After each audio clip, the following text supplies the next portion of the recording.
नमस्कार दोस्तों, आपका स्वागत है my YouTube channel education centre पर।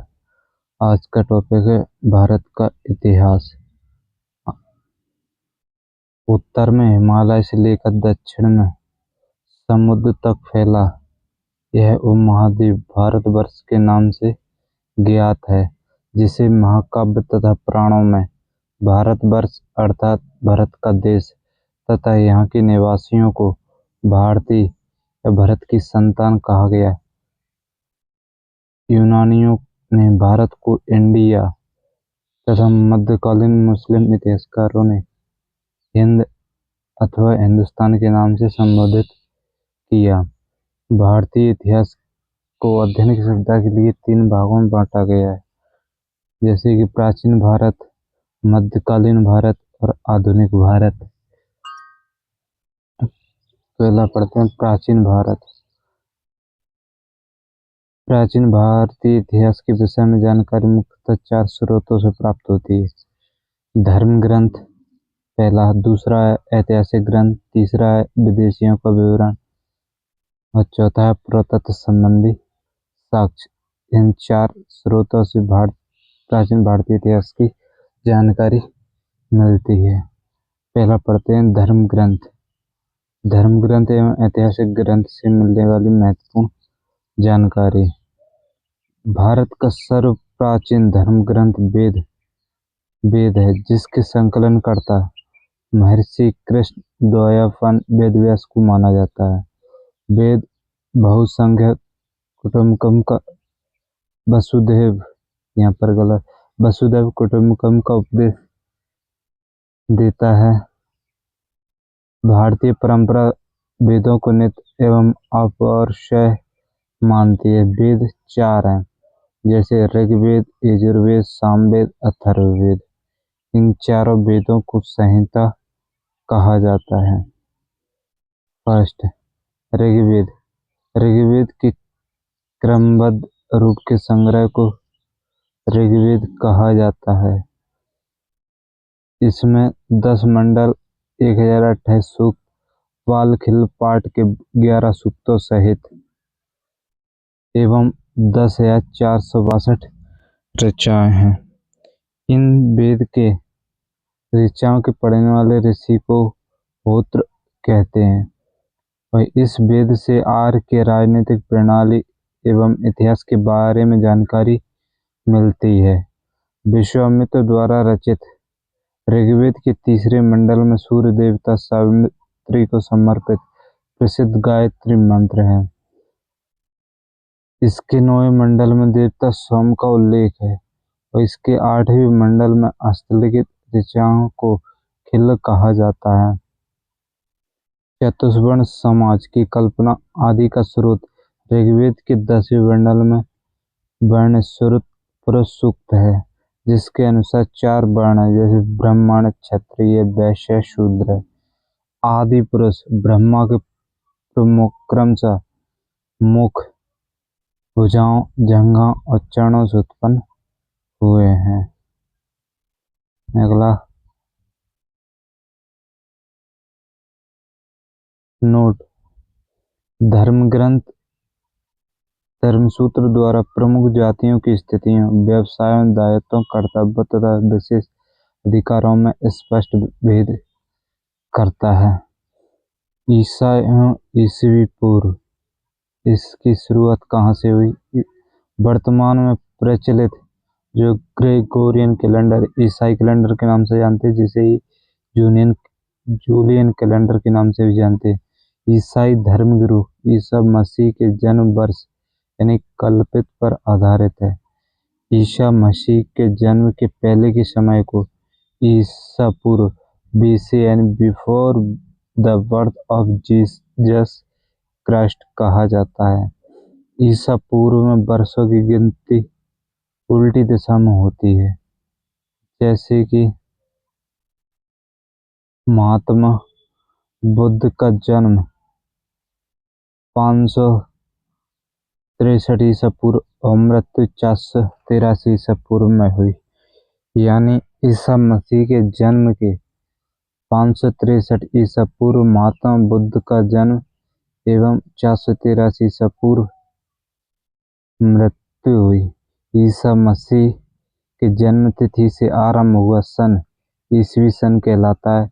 इसके लिए संक्षेप में सन लिखा जाता है और लैटिन भाषा में इसे एडी में भी लिखा जाता है। एडी यानी एनो डोमिनी, जिसका शाब्दिक अर्थ है in the year of Lord यानी जीसस क्राइस्ट।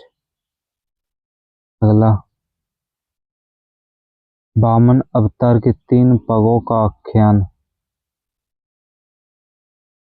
प्राचीनतम स्रोत ऋग्वेद है और ऋग्वेद में इंद्र के लिए 250 तथा अग्नि के लिए 200 ऋचाओं की रचना की गई है। अगला है नोट। प्राचीन इतिहास के स्रोत के रूप में वैदिक साहित्य में ऋग्वेद के बाद शतपथ ब्राह्मण का स्थान है। यजुर्वेद शास्त्र पाठ के लिए तथा बलि के समय अनुपालन के लिए नियमों का संकलन यजुर्वेद कहलाता है। इसके संकलनकर्ता को अथर्ववेद कहते हैं। जैसे कि ऋग्वेद के पाठकर्ता को होर्त कहते हैं, उसी तरह यजुर्वेद की पाठ्यकर्ता को अथर्ववेद कहा जाता है। यजुर्वेद में यज्ञों के नियमों एवं विधि विधानों का संकलन मिलता है। यह एक ऐसा वेद है जो गद्य एवं पद्य दोनों में उपस्थित है। तीसरा, सामवेद। साम का शाब्दिक अर्थ है गान। इस वेद में मुख्यतः यज्ञों के अवसर पर गाए जाने वाले ऋचाओं का मंत्रों का संकलन है। इसके पाठ्यकर्ता को उद्गीतता कहा जाता है। इसे भारतीय संगीत का जनक भी कहा जाता है। मोस्ट इम्पोर्टेंट नोट, यजुर्वेद तथा सामवेद में किसी भी ऐतिहासिक घटना का वर्णन नहीं मिलता है। चौथा है अथर्ववेद। अथर्ववेद अथर्व ऋषि द्वारा रचित। इस वेद में कुल 731 मंत्र, लगभग 6000 पद हैं। इसके कुछ मंत्र ऋग्वेदिक मंत्रों से प्राचीनतर है। अथर्ववेद कयासों के जन्म की निंदा करता है। यह कन्याओं के जन्म की निंदा करता है, ये गलत है। कन्याओं के जन्म की निंदा करता है। ऐतिहासिक दृष्टि से अथर्ववेद का महत्व इस बात में है कि इसमें सामान्य पुरुषों के विचारों तथा अंधविश्वासों का विवरण मिलता है। पृथ्वी सूक्त अथर्ववेद का प्राचीन प्रतिनिधि सूत्र माना जाता है। इसमें मानव जीवन के सभी पक्ष, गृह निर्माण, कृषि की उन्नति, व्यापारिक मार्गों का गहन खोज, रोग निवारण, समय चक्र, विवाह तथा प्रजनन नीति, राजपत्रित, राजा का चुनाव, बहुत से वनस्पतियों एवं औषधियों, साप, वशीकरण, प्रायश्चित, मातृभूमि, महानता आदि का विवरण दिया गया है। कुछ मंत्रों में टोटकों का भी वर्णन है।